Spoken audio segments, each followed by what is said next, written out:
আসসালামু আলাইকুম, আমি ইউসুফ সুমন। আজকে আপনাদেরকে দেখাবো আমাদের এই যে আমরা বেগুনের চারা রোপণ করতেছি। আজকে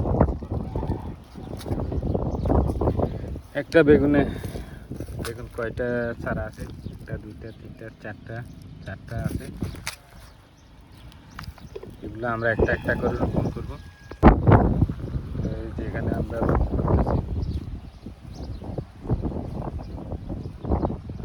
আমরা দুইটা পাইপ এখানে দিলাম। দুইটা পাইপে যে গাঁথরা আছে, যে গাঁথরা বলে আর কি, সুরুপ বলে।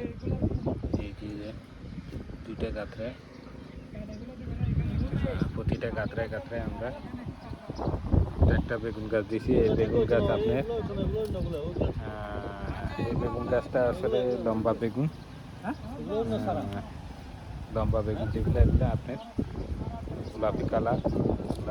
গোলাপি কালার আছে, এখানে কালা কালার আছে, কালো আছে।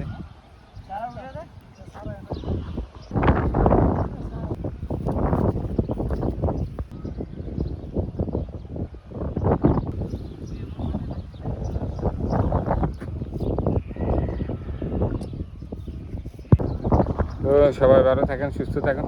আজকের মতো এখানে বিদায় নিতেছি। এই জায়গাটায় আমরা বেগুন রোপণ করতেছি। আজকে ওয়েদারটা খুবই সুন্দর, ভালোই লাগতেছে।